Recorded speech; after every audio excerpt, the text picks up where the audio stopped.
Ma famille m'appelait l'assistante à la fête de ma sœur tout en dépensant mon argent pendant des années. Alors, je suis resté silencieux jusqu'à ce qu'une seule action bouleverse tout leur univers. J'ai 30 ans, je suis un homme, entrepreneur dans le bâtiment. Je le suis depuis environ 8 ans maintenant. J'ai commencé juste après le lycée en faisant des travaux de menuiserie de base pour un vieil homme nommé Bill, qui m'a tout appris sur la charpente, les cloisons sèches, tout le tout-team. Je me suis cassé le dos pour en arriver là et j'ai économisé chaque centime. Finalement, j'ai commencé à prendre mes propres chantiers. Rien d'extraordinaire au début, des rénovations de salles de bain, des mises à jour de cuisine, la réparation de Porsche qui était sur le point de tomber des maisons des gens. Mais voici la chose qui m'a toujours énervé. Ma famille, en particulier ma mère et ma sœur Camille, 28 ans, femme, n'ont jamais pris ce que je fais au sérieux. Jamais. Quand les gens demandent ce que je fais dans la vie, maman répond « Oh, Logan répare des choses ». Pas Logan est entrepreneur ou Logan dirige sa propre entreprise de rénovation. Juste répare des choses. Comme si j'étais le bricoleur du quartier qui travaille pour de l'argent de poche.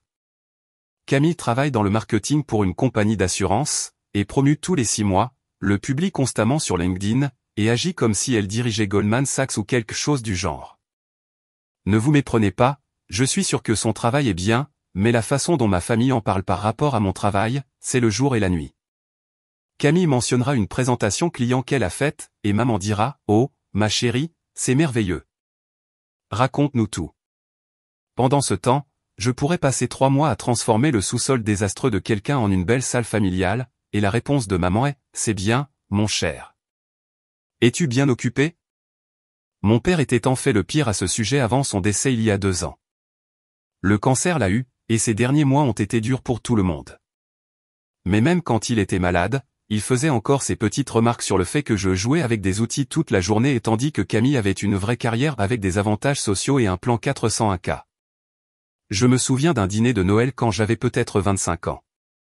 Je venais de terminer un énorme projet, j'avais entièrement rénové la cuisine d'un couple à partir des montants. Armoire sur mesure, comptoir en granit, dosseret en carrelage que j'ai fait à la main la totale. Cela m'a pris 2 mois, et ils étaient aux anges du résultat. J'en étais assez fier aussi, vous savez. Donc, je raconte ça à la famille pendant le dîner, montrant des photos sur mon téléphone des clichés avant et après. Papa regarde les photos pendant environ 5 secondes et dit « C'est bien, mon fils. Quand vas-tu trouver un vrai travail avec une assurance maladie ?» Puis se tourne immédiatement vers Camille et l'interroge sur son dernier projet professionnel pendant 20 minutes. Ça a piqué, mais j'ai juste avalé la pilule comme toujours. Je me suis dit que peut-être quand je commencerais à gagner plus d'argent, il commencerait à me prendre au sérieux. Eh bien, la blague est pour moi parce que même quand j'ai commencé à gagner pas mal d'argent et je veux dire pas mal, comme 70 000 à 80 000 $ par an en faisant des rénovations haut de gamme, l'attitude n'a jamais changé. Si quoi que ce soit, ça a empiré après la mort de papa. Maintenant, maman agit comme si j'étais cette âme perdue qui n'a toujours pas compris ce qu'il veut faire de sa vie. Le plus fou, c'est que je suis plutôt bon dans ce que je fais. Mes clients m'adorent. J'ai des gars qui m'appellent tout le temps pour que je travaille sur leurs projets. Le bouche-à-oreille me permet d'être réservé des mois à l'avance. Mais pour ma famille, je suis toujours juste le gars qui répare des choses. Celui qu'ils appellent quand le broyeur à déchets de maman tombe en panne ou quand Camille a besoin d'aide pour déplacer des meubles. Peu importe que je puisse concevoir et construire des armoires sur mesure à partir de rien ou que je connaisse suffisamment l'électricité pour recabler une maison entière en toute sécurité. Non, je suis juste le bricoleur. Alors, voici où les choses ont mal tourné. Le mois dernier, Camille a été promue à un poste de manager dans sa compagnie d'assurance, directrice de zone ou coordinatrice régionale, je ne me souviens même plus comment elle l'a appelée. Mais apparemment, c'était un gros truc parce que maman a décidé d'organiser tout un dîner de célébration. Elle a réservé ce steakhouse en ville, invité la famille élargie, et en a fait toute une production. Je parle des tantes, des oncles, des cousins, la totale. Elle a même fait faire un gâteau avec « Félicitations, Camille » écrit dessus. Normalement, j'aurais trouvé une excuse pour sauter ce genre de choses, mais maman m'a culpabilisé pour que je vienne. C'est important de soutenir ta sœur, Logan. La famille est là l'un pour l'autre. Ouais, d'accord, maman. Quand est-ce que quelqu'un a été là pour une de mes réussites? Mais peu importe. J'y suis allé, j'ai mis une chemise propre, j'ai conduit jusqu'en ville, et je me suis préparé à passer 2 heures à écouter tout le monde couvrir Camille d'éloges sur sa réussite professionnelle. Le dîner était exactement ce à quoi je m'attendais. Camille tenant la cour en bout de table, parlant de ses nouvelles responsabilités, de son équipe de 5 personnes, de sa vision stratégique pour le département. Tout le monde buvant ses paroles comme si elle venait de guérir le cancer. Oncle Mike lui demande son salaire, ce qui est extrêmement impoli, mais personne ne le lui reproche. Camille sourit simplement et dit, disons simplement que je suis très satisfaite de la rémunération. Tout le monde a fait des gros bédéras comme si elle avait gagné à la loterie. Tante Rachel commence à dire à quel point papa serait fier s'il pouvait voir Camille maintenant, comment il a toujours su qu'elle était destinée à de grandes choses, quelle est l'histoire à succès de la famille. Je suis resté assis là à manger mon steak, essayant de ne pas lever les yeux au ciel. Puis sont venus les discours parce que, bien sûr, il devait y avoir des discours lors d'un dîner pour une promotion qui est probablement venue avec une augmentation de 10% et un titre fantaisiste. Mon cousin Nat a commencé. C'est en fait un bon gars, il ne prend pas parti dans les politiques familiales. Il a levé son verre et a dit quelque chose comme « à Camille ». La preuve que le travail acharné et le dévouement paient. Vraiment fier de ce que tu as accompli. Tout le monde a bu à cela. Assez juste. Elle a travaillé pour sa promotion. Puis maman se lève avec son verre. Et c'est là que j'aurais dû le voir venir, mais j'étais juste assis là, m'occupant de mes affaires. Je veux porter un toast à mes 2 enfants ce soir, dit-elle. Camille, pour nous avoir montré à quoi ressemble le succès quand on s'y met. Et Logan. J'ai levé les yeux, pensant que peut-être, enfin, elle allait reconnaître que je me suis cassé le dos pendant des années à construire une entreprise prospère. Point pour avoir toujours été là pour aider avec les gros travaux. Toute la table a ri comme si c'était la chose la plus drôle qu'ils aient jamais entendue. Les gros travaux. C'est ainsi qu'elle a résumé tout ce que je fais. J'ai senti mon visage devenir chaud, mais j'ai juste hoché la tête et souri comme toujours. J'ai pris une gorgée de ma boisson et j'ai fait semblant que ça ne me dérangeait pas. Mais à l'intérieur, j'en avais fini. Complètement fini. Le reste du dîner était flou. Plus d'histoires sur l'incroyable trajectoire de carrière de Camille. Plus de prédictions sur jusqu'où elle ira dans l'entreprise. Plus de blagues sur le bon vieux Logan fiable, qui est toujours là pour aider à déplacer des meubles. Après le dîner, toute la bande s'est dirigée vers le parking. Tout le monde serre Camille dans ses bras pour lui dire au revoir, prend des photos, fait des plans pour se revoir bientôt. Et puis, parce qu'apparemment l'univers a le sens de l'humour, la voiture de Camille n'a pas voulu démarrer. Devinez qui tout le monde a regardé pour la réparer? Logan, tu es bon avec les voitures, non? Dit oncle Mike. Peux-tu y jeter un œil? Alors me voilà dans ma belle chemise et mon pantalon habillé, ouvrant le capot de la Honda de Camille sur un parking de restaurant pendant qu'elle est là, envoyant des textos à son petit ami à propos de son dîner de promotion. Il s'est avéré que c'était une connexion de batterie desserrée. Ça m'a pris environ 2 minutes pour la resserrer et faire démarrer sa voiture. Réparation facile. Merci, Logan, dit-elle, sans même lever les yeux de son téléphone. Tu es toujours si bon pour ces trucs. Ces trucs. Comme si la résolution de problèmes de base était un talent mystérieux au lieu d'être simplement compétent avec des outils. Je suis monté dans mon camion et je suis rentré chez moi sans dire grand-chose à personne. Mon téléphone a commencé à vibrer vers 22 heures. Maman, merci d'être venue ce soir. N'était-ce pas merveilleux de célébrer le succès de Camille? Camille, merci d'avoir aidé avec ma voiture. Tu as sauvé la situation comme d'habitude. Puis environ 1 heure plus tard, un autre texto de Camille, es-tu en colère à propos de quelque chose? Maman a dit que tu semblais silencieux au dîner. J'ai fixé ce message pendant un long moment. Étais-je en colère? Bien sûr que j'étais en colère, mais pas pour les raisons qu'il penserait. Je n'étais pas en colère que Camille soit promue. Tant mieux pour elle. Sérieusement. Je n'étais même pas en colère à propos du dîner ou de la célébration. J'étais en colère d'être réduit au gars qui aide avec les gros travaux.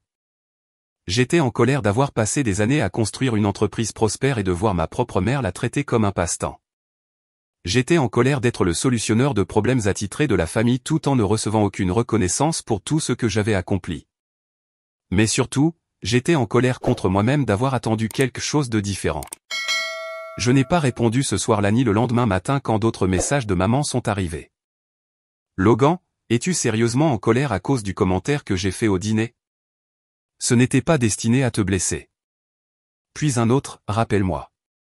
Tu fais du drame. C'était juste une blague. Ce mot, drame. Comme si mes sentiments d'être constamment manqués de respect n'étaient que moi qui surréagissais. Comme si 30 ans à être traité comme le frère inférieur était dans ma tête. J'ai éteint mon téléphone et je suis allé travailler à la place. J'avais une rénovation de salle de bain à terminer, et contrairement à mon dîner de famille, c'était quelque chose que je pouvais réellement contrôler. Mais voici la chose qu'ils ne savaient pas. Pendant qu'ils célébraient tous l'ascension professionnelle de Camille, je travaillais sur quelque chose qui allait tout changer, quelque chose qui leur montrerait exactement de quoi ce gars des gros travaux était capable. Je n'avais juste pas encore décidé si je voulais qu'ils le voient ou non. Il y a environ 1 an, je traversais ce vieux quartier du côté de la ville quand j'ai repéré cette maison qui a attiré mon attention. Et quand je dis qu'elle a attiré mon attention, je veux dire que c'était un désastre complet qui m'a fait piler et regarder fixement. Cet endroit était une saisie bancaire qui était vide depuis plus de 2 ans. La banque la donnait pratiquement parce que personne ne voulait y toucher. On parle de fenêtres cassées, de dommages au toit, de problèmes de fondation la totale. La plupart des gens passeraient devant et verraient une maison à démolir. J'ai vu du potentiel.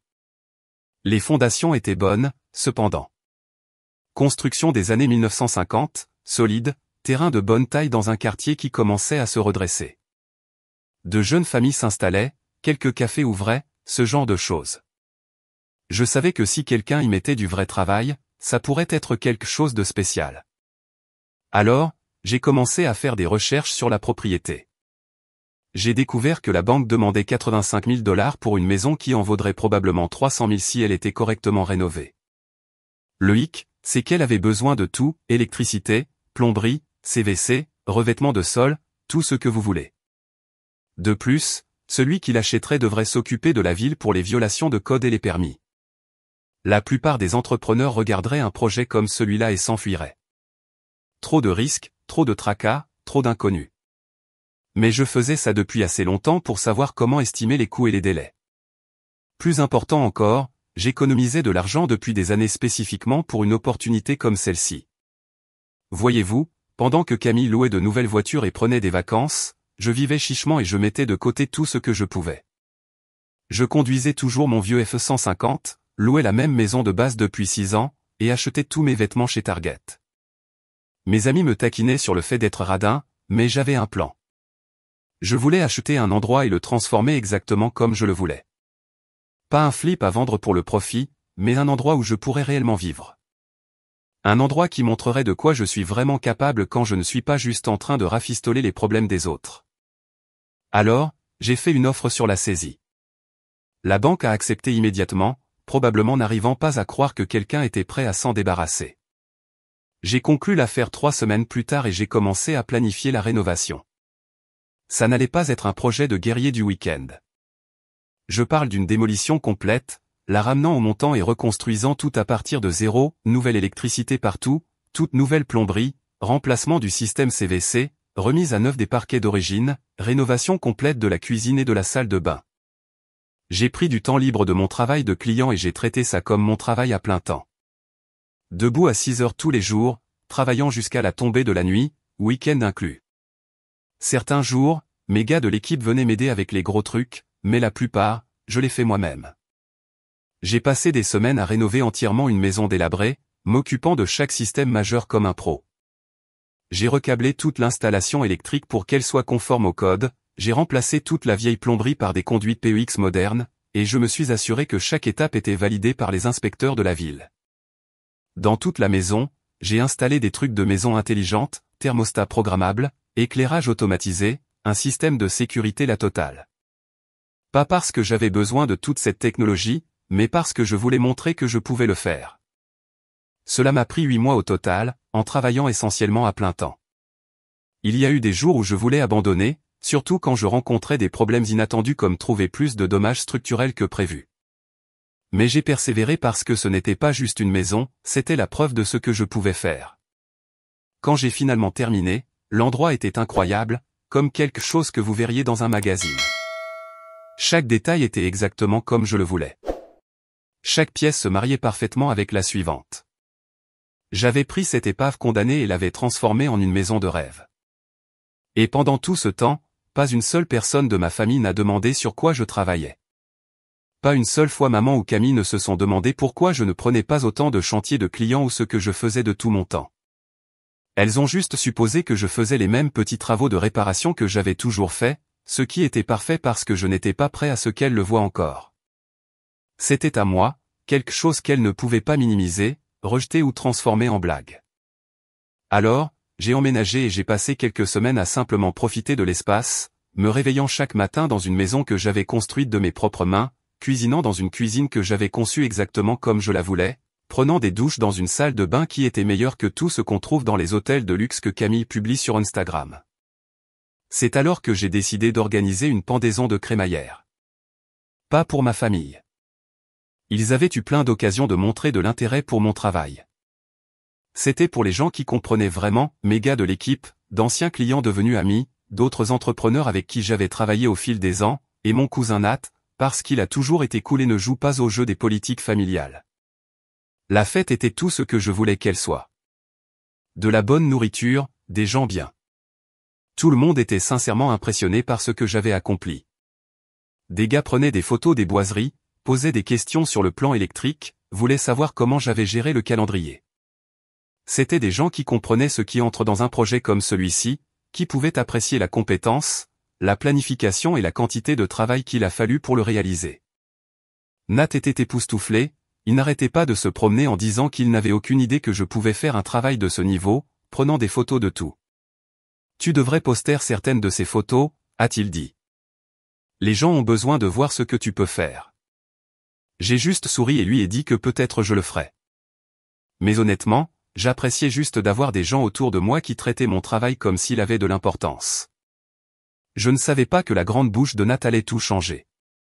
2 jours après ma pendaison de crémaillère, il y a un barbecue familial chez ma tante auquel je ne suis pas allé. J'avais une réunion client ce samedi-là à propos d'une rénovation de cuisine, donc j'avais une excuse légitime pour l'éviter. De plus, honnêtement, après ce dîner où j'ai été réduit à celui qui fait les gros travaux, je n'étais pas vraiment d'humeur pour plus de temps en famille. Mais Nat était là, et apparemment, il n'a pas pu tenir sa langue à propos de ma maison.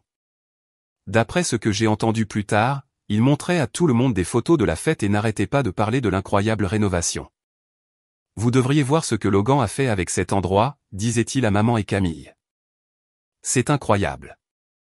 Le gars est comme un artiste du bâtiment. Nat partait d'une bonne intention. Il était sincèrement impressionné et voulait se vanter de son cousin, mais il ne comprend pas les dynamiques familiales. Il ne sait pas que maman et Camille ont passé des années à traiter mon travail comme s'il était juste un cran au-dessus de creuser des fossés. Alors voilà maman, regardant des photos de ma cuisine sur mesure et de mon plan d'étage ouvert, se demandant probablement comment diable le bricoleur de la famille a réussi à réaliser quelque chose d'aussi professionnel. Et Camille, voyant des photos d'une maison plus belle que son appartement en ville dont elle se vante toujours. Nat leur a tout dit, sur la fête, sur tous les entrepreneurs qui sont venus, sur à quel point tout le monde était impressionné par le travail. Il a même mentionné que j'avais acheté l'endroit comme une saisie et que je l'avais rénové moi-même pendant 8 mois. Mon téléphone a commencé à devenir fou cet après-midi-là. Cet appel manquait de maman au moment où j'ai terminé ma réunion client. 4 de Camille. 3 messages vocaux.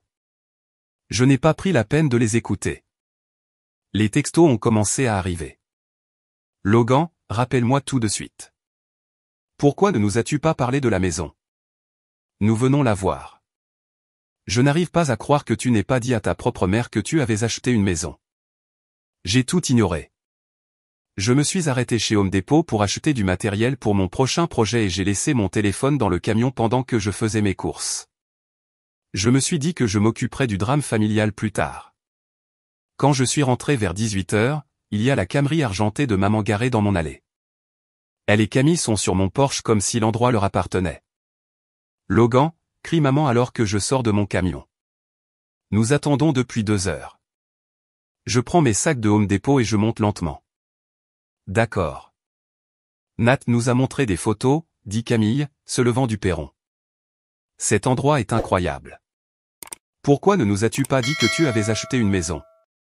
Je les ai regardées toutes les deux, là, attendant des réponses. Quand est-ce que l'une de vous deux m'a demandé des nouvelles de mon travail pour la dernière fois? Maman agite la main comme si j'étais ridicule. Oh, Logan, ne sois pas bête.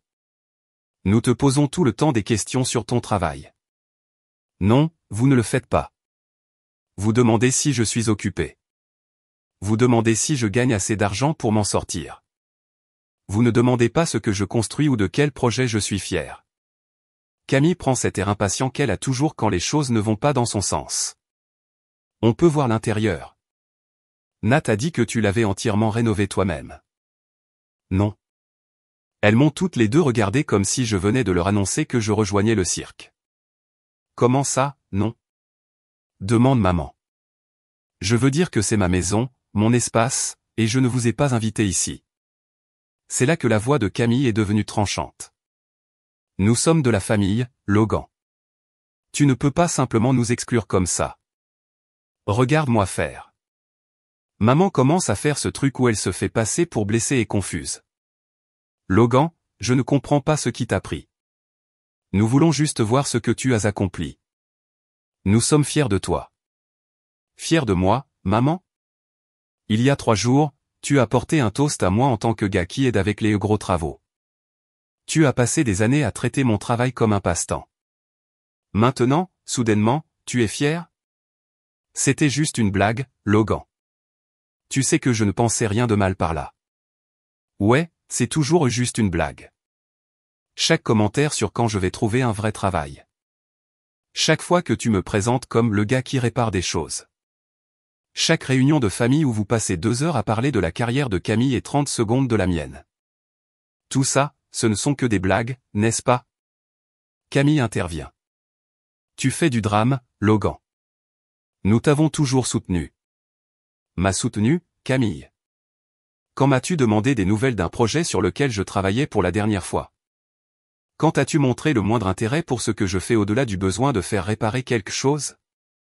Elle n'a pas de réponse à ça parce que nous savons toutes les deux que ça n'est jamais arrivé. Écoute, dit maman, peut-être que nous n'avons pas toujours montré notre appréciation de la bonne manière, mais nous sommes là maintenant. Nous voulons voir ce que tu as fait. Nat a dit que c'est magnifique. Vous voulez le voir parce que d'autres personnes ont été impressionnées. Vous voulez le voir parce que soudainement, ça ressemble à quelque chose dont on peut se vanter. Où étiez-vous quand je travaillais 16 heures par jour pendant 8 mois? Où étiez-vous quand je m'occupais des permis et des inspections et de tout le stress de la gestion d'un projet de cette envergure? Nous ne savions pas, commence maman. Je la coupe. Vous ne saviez pas parce que vous n'avez pas demandé. Vous ne vous en souciez pas assez pour savoir sur quoi je travaillais. Nous sommes restés tous les 3 là en silence pendant 1 minute. Je pouvais les voir essayer de comprendre comment gérer cette version de moi. Le Logan qu'elle connaissait aurait cédé maintenant, leur aurait fait faire le tour et aurait prétendu que tout allait bien. Mais ce Logan-là, c'était fini. Alors c'est tout? Dit finalement Camille. Tu vas juste nous exclure parce que nous avons blessé tes sentiments? Il ne s'agit pas de sentiments blessés. Il s'agit de respect. Vous avez clairement montré pendant des années que ce que je fais ne vous importe pas, que je suis juste le gars que vous appelez quand quelque chose a besoin d'être réparé. Je ne suis plus en colère à ce sujet, mais je ne vais pas non plus prétendre que ça n'est pas arrivé. Maman essaie une dernière fois. Logan, mon chéri, nous sommes de la famille. La famille ne s'exclut pas mutuellement pour des malentendus. Ce n'était pas un malentendu, maman. C'était un schéma, et j'en ai fini avec ça. Elles sont parties après ça, mais pas tranquillement. Beaucoup de soufflements et de soupirs dramatiques sur le fait que Gilles agissait étrangement et que Gilles était blessant. Camille n'arrêtait pas de secouer la tête comme si j'étais une énigme qu'elle ne pouvait pas résoudre. Alors qu'elle monte dans la voiture, maman se retourne. Ton père serait très déçu de la façon dont tu traites la famille. Celle-là a piqué, mais je suis resté calme. Papa a passé des années à faire des blagues sur mon travail, aussi. Peut-être qu'il aurait été fier s'il avait vécu pour voir ce que je pouvais réellement construire. Elles sont parties, et je suis rentré dans ma maison. Ma maison que j'avais construite de mes propres mains. Pour la première fois de ma vie, je leur avais tenu tête, je leur avais dit exactement comment leur blague m'avait fait sentir, j'avais fixé une limite et je m'y étais tenu. Ça faisait un bien fou. Mais j'aurais dû savoir qu'elle n'allait pas simplement l'accepter et passer à autre chose. Une famille comme la mienne ne gère pas bien le rejet. Le vrai drame ne faisait que commencer. Au cours de la semaine suivante, j'ai commencé à recevoir des appels et des textos étranges de parents à qui je parlais à peine. D'abord, c'était ma tante Rachel qui a appelé un mardi soir, disant qu'elle était préoccupée par moi et qu'elle voulait prendre de mes nouvelles. Ta mère a mentionné que tu agissais différemment ces derniers temps, dit-elle. Je voulais juste m'assurer que tu allais bien. Agir différemment. C'est le code pour ne plus être le paillasson de la famille. Je lui ai dit que j'allais bien, juste occupé par le travail. Elle insiste, cependant. Elle a dit que tu avais acheté une maison et que tu ne l'avais dit à personne. Ça ne te ressemble pas, Logan. Tu as toujours été si proche de ta famille. Proche de ma famille, bien sûr. Assez proche pour réparer leur voiture et déplacer leurs meubles, mais pas assez proche pour être traité avec un respect de base. Ouais, j'ai acheté une maison. J'ai travaillé à sa rénovation. Eh bien, c'est merveilleux, mais mon chéri, pourquoi ne partagerais-tu pas quelque chose comme ça avec ta mère? Elle est vraiment blessée. Voilà. Maman est blessée. Pas, peut-être que maman devrait examiner pourquoi son fils a senti qu'il ne pouvait pas partager de bonnes nouvelles avec elle. Juste directement à me faire passer pour le méchant pour avoir des sentiments sur la façon dont j'ai été traité. J'ai gardé l'appel court et poli. Je n'avais pas envie d'expliquer toute la situation à quelqu'un qui n'appelait clairement que pour recueillir des informations pour maman. 2 jours plus tard, mon oncle Mike m'envoie un texto, « Salut mec, j'ai entendu dire que tu avais un nouvel endroit. Tout va bien pour toi? Ta mère a l'air inquiète. » Puis ma cousine Sarah envoie ce long message sur la façon dont le deuil affecte chacun différemment et que peut-être je devrais parler à quelqu'un de la mort de papa. Comme si acheter une maison et me défendre était une sorte de dépression nerveuse. Il m'a fallu quelques jours pour reconstituer ce qui se passait. Maman et Camille faisaient le tour, racontant à tout le monde leur version des événements, et leur version me dépeignait comme celui qui était instable. L'histoire qu'elles répandaient était que j'avais changé depuis la mort de papa, que je devenais amer et rancunier, excluant une famille qui voulait juste me soutenir. Elle faisait croire que j'avais eu de la chance avec un flip immobilier et que maintenant je me prenais pour quelqu'un de supérieur. Camille disait aux gens que j'agissais comme un gros bonnet et que j'avais oublié d'où je venais. Maman jouait la carte du deuil, disant que je ne gérais pas bien la mort de papa et que je le faisais payer à la famille. Pendant ce bazar, Nat m'a envoyé un message. « Salut mec, je te dois des excuses. Je n'aurais pas dû dire quoi que ce soit sur la fête ou la maison. Je ne savais pas qu'il y avait des tensions avec ta mère et Camille. Si j'avais su, j'aurais gardé ma bouche fermée. Je lui ai dit de ne pas s'en faire. Tu n'as rien fait de mal. Tu as juste dit quelque chose de vrai dans une pièce qui ne voulait pas l'entendre. » Puis il a ajouté, « Quand même, juste pour que tu saches, ta mère a dit quelque chose de bizarre à tante Rachel après. Elle a dit, je ne sais pas ce qui a appris à Logan. Nous l'avons mieux élevé que ça. Peut-être que le succès lui est monté à la tête. Le succès m'est monté à la tête. J'ai tout mis dans la transformation d'une maison condamnée en quelque chose de magnifique, et elle agit comme si j'avais gagné à la loterie. Comme si j'étais tombé dessus par hasard. Pas un mot sur le travail, les années, le sacrifice. Juste un coup bas rapide sur mon caractère enrobé d'une fausse préoccupation. Le pire, c'était la façon dont elle réécrivait l'histoire. Soudain, elles avaient toujours soutenu mon travail. Soudain, ces blagues sur le fait que je ne faisais que réparer des choses étaient des taquineries familiales inoffensives que je prenais trop au sérieux. Soudain, j'étais le dramatique qui ne pouvait pas supporter une blague. Aucune d'entre elles n'a mentionné comment elles ont méprisé mon travail pendant des années. Aucune d'entre elles n'a évoqué ce dîner où maman m'a littéralement porté un toast en tant que gars qui aide aux gros travaux. Non. J'étais juste un fils ingrat qui excluait sa famille aimante sans aucune bonne raison. J'en avais marre de me défendre auprès de parents qui n'étaient même pas là pour quoi que ce soit. Ces gens ne savaient rien des années passées à être traités comme le raté de la famille. Ils n'entendaient que la version de maman et Camille, où elles étaient des victimes innocentes de mon changement de personnalité soudain. Le point de rupture est venu quand ma cousine Ashley a appelé. Elle a l'âge de Camille et elles ont toujours été proches, alors je me suis dit que cette conversation allait se dérouler d'une certaine manière. Logan, qu'est-ce qui se passe avec toi et ta mère? Demande-t-elle d'emblée. Camille est vraiment contrariée. Elle a dit que tu ne les laissais même pas voir ta maison. C'est entre eux et moi, Ashley. Mais vous avez toujours été si proches. Je ne comprends pas ce qui a changé. Toujours été si proches. Jésus, ces gens vivent dans un monde imaginaire. Écoute, Ashley, j'apprécie que tu appelles, mais ce ne sont pas vraiment tes affaires. Ce sont mes affaires quand ma famille s'effondre. Camille pleure à ce sujet depuis des jours. Elle a dit que tu les avais complètement exclus après qu'ils aient essayé de célébrer ton succès. Ont essayé de célébrer mon succès. C'est une bonne celle-là. Ashley a évoqué le dîner de promotion comme s'il s'agissait d'une simple réunion. Elle a dit que Camille avait mentionné que je semblais bizarre, comme si personne ne pouvait comprendre pourquoi j'étais silencieux. Drôle comme elles ont omis la partie où j'ai été réduit à nouveau au statut d'aide familiale, debout là pendant que tout le monde applaudissait l'ascension de Camille sur l'échelle de l'entreprise et que maman me jetait un os pour avoir aidé avec les gros travaux. Je lui ai demandé si elle savait ce que maman avait dit dans son toast. Il y a eu une pause, comme si elle essayait de se souvenir ou peut-être d'esquiver la question.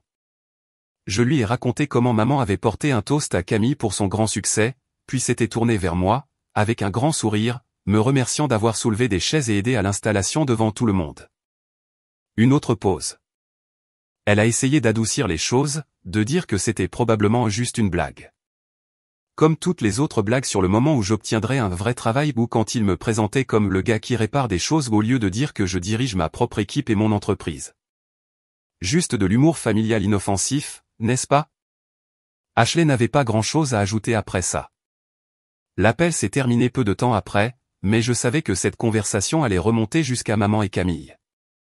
Elles allaient être furieuses que je dise aux gens ce qui s'était réellement passé au lieu de simplement prendre la responsabilité des lettres dramatiques.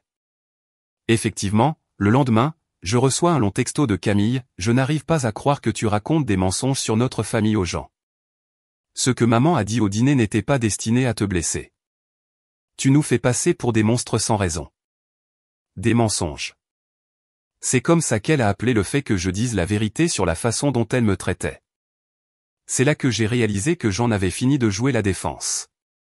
Si elle voulait me faire passer pour le méchant, très bien. Mais je n'allais plus les laisser contrôler le récit. Il était temps de montrer à tout le monde de quoi ce gars dramatique à qui le succès était monté à la tête était réellement capable. J'ai sorti mon téléphone et j'ai commencé à réfléchir à la façon de raconter ma propre histoire. Pas leur version où j'étais un fils ingrat en pleine dépression. Ma version, où un gars a finalement cessé d'accepter le manque de respect de personnes qui étaient censées le soutenir. Les réseaux sociaux ne sont pas vraiment mon truc, mais peut-être qu'il était temps de changer ça. Alors, j'ai créé un compte Instagram et j'ai passé un samedi après-midi à parcourir toutes les photos que j'avais prises pendant la rénovation, des photos avant du désastre que j'avais acheté, des photos de progression montrant les travaux à différentes étapes, et des photos après de la maison terminée. La transformation était assez spectaculaire quand on la voyait ainsi présentée. D'une saisie condamnée à une maison de rêve en 8 mois. Chaque pièce entièrement reconstruite. Chaque détail planifié et exécuté à la main. J'ai posté une série de photos avant et après avec une longue légende sur l'achat d'une maison que tout le monde disait sans espoir, sur les mois passés à la reconstruire à partir de zéro, et sur les dures vérités apprises en chemin sur qui vous soutient vraiment. Je n'ai pas mentionné ma famille par son nom, mais j'ai inclus cette phrase, parfois, les gens qui croient le moins en vous sont ceux qui vous sont les plus proches. Construisez votre vie pour ceux qui célèbrent votre succès, pas pour ceux qui le minimisent. J'ai aussi écrit sur la façon dont le travail manuel est méprisé par les gens qui n'ont jamais rien construit de leurs propres mains, sur le fait qu'il y a de la compétence et de l'art dans le travail de construction qui va bien au-delà de simplement réparer des choses, et sur la satisfaction de prendre quelque chose de cassé et de le rendre à nouveau magnifique. Je me suis dit que peut-être quelques amis le verraient et que ce serait la fin. Mon Dieu, comme je me trompais. La publication a commencé à recevoir des mentions j'aime et des commentaires tout de suite. Les entrepreneurs locaux que je connaissais la partageaient, taguant d'autres gars du métier. Puis, des comptes de rénovation de maisons plus importants l'ont reprise. En quelques jours, elle avait des centaines de mentions j'aime et des dizaines de commentaires. Mais ce sont les commentaires qui m'ont vraiment touché. Des gars racontant leurs propres histoires de membres de leur famille qui ne respectaient pas leur travail. Des femmes dans la construction partageant leurs expériences de parents qui ne les prenaient pas au sérieux. Des gens parlant de la façon dont ils avaient été sous-estimés et avaient dû faire leurs preuves encore et encore. Cet électricien de l'autre bout de la ville a commenté « J'ai connu ça, mec ». Mon père n'arrêtait pas de me demander quand j'allais trouver un vrai travail même après que j'ai créé ma propre entreprise. Certaines personnes ne respectent le travail que s'il implique un bureau. J'ai même reçu des commentaires de personnes en dehors du secteur. Des employés de bureau disant qu'ils aimeraient avoir les compétences pour construire quelque chose de leurs propres mains. Des parents disant qu'ils allaient montrer la publication à leurs enfants pour démontrer que le succès se présente sous différentes formes. La publication n'a cessé de croître. Des sites d'information locaux ont commencé à me contacter, voulant faire des reportages sur la rénovation. Quelques entrepreneurs qui suivaient les publications m'ont offert des opportunités de partenariat sur des projets plus importants. Un gars voulait m'engager pour rénover tout son portefeuille de propriétés locatives. Mais la meilleure réponse est venue d'autres personnes qui s'étaient senties méprisées par leur famille. Des messages de gars à qui on avait dit que leur travail n'était pas assez bon. De personnes qui avaient dû prouver leur valeur encore et encore à des parents qui ne comprenaient tout simplement pas. Cela m'a fait réaliser que je n'étais pas le seul à faire face à ce genre de choses. Beaucoup de gens là-bas travaillent d'arrache-pied dans des emplois qui ne sont pas respectés, traités comme s'ils avaient moins de succès que leurs frères et sœurs travaillant dans des bureaux. Bien sûr, maman et Camille ont vu les publications. Maman a laissé un commentaire qu'elle a supprimé en moins d'une heure, si fière des talents de mon fils. La famille d'abord, toujours, comme si elle essayait de réécrire l'histoire en public. Camille a essayé une approche différente. Elle s'est présentée sur un chantier où je travaillais sur une rénovation de cuisine, se montrant très amicale et solidaire. Logan, j'ai vu tes publications sur Instagram. Elles sont incroyables. Je n'avais aucune idée que tu étais aussi talentueux. J'ai continué à travailler. Je n'ai pas levé les yeux de l'armoire que j'installais. Ouais, eh bien, maintenant tu sais. Écoute, je pense que nous avons mal commencé à propos de la maison. Peut-être que nous pourrions recommencer. J'adorerais voir ce que tu as fait, en apprendre davantage sur ton travail. J'ai finalement arrêté ce que je faisais et je l'ai regardé. Camille, tu as eu 28 ans pour en apprendre sur mon travail. Tu as eu 28 ans pour montrer de l'intérêt pour ce que je fais. Tu ne peux pas débarquer maintenant que d'autres personnes sont impressionnées et agir comme si tu avais toujours cru en moi. Son visage a changé, a pris ce regard froid qu'elle avait toujours quand les choses n'allaient pas dans son sens. Et alors? Tu vas juste nous couper les ponts définitivement pour un malentendu lors d'un dîner? Ce n'était pas un malentendu. Toi et maman avez clairement montré pendant des années que ce que je fais n'a pas d'importance, que je suis juste le gars qui aide aux gros travaux. Je ne suis plus en colère à ce sujet, mais je ne vais pas non plus prétendre que ça n'est pas arrivé. Elle est restée là pendant 1 minute, puis a secoué la tête. Papa serait déçu de la façon dont tu traites la famille. C'était elle qui jouait la carte de la culpabilité une fois de plus, utilisant la mémoire de papa pour essayer de me faire sentir mal d'avoir des limites. Papa serait probablement fier que j'ai finalement arrêté d'attendre l'approbation de gens qui n'allaient jamais la donner. Elle est partie après ça. Je n'ai plus eu de nouvelles d'aucune d'entre elles depuis, sauf pour maman qui a envoyé une carte d'anniversaire le mois dernier avec une note disant qu'elle espère que je reviendrai à la raison bientôt. Mais honnêtement, je vais mieux que je ne l'ai été depuis des années. Cette publication sur Instagram a mené à plus de travail que je ne peux en gérer. Je suis complet pour les 8 prochains mois avec des clients qui apprécient réellement l'artisanat qualifié. J'ai commencé une liste d'attente pour les personnes qui veulent des rénovations. Le compte Instagram a explosé. Près de 5000 abonnés maintenant, principalement des entrepreneurs et des passionnés de rénovation de maisons. Je poste des photos de progression de projets en cours, et je reçois une tonne de messages de gars me demandant des conseils pour leur propre construction. J'ai même rencontré quelqu'un grâce à ça, une architecte d'un de mes nouveaux clients. Nous avons commencé à nous voir, et pour la première fois, je suis avec quelqu'un qui comprend vraiment. Elle s'illumine en parlant de plans de conception et traite ce que je fais comme la profession qualifiée et légitime que c'est. Un changement total de la donne. Pour la première fois de ma vie, je ne suis pas le gars qui répare les choses pour tout le monde. Je suis le gars qui a construit quelque chose d'incroyable et qui n'a besoin de la permission de personne pour en être fier.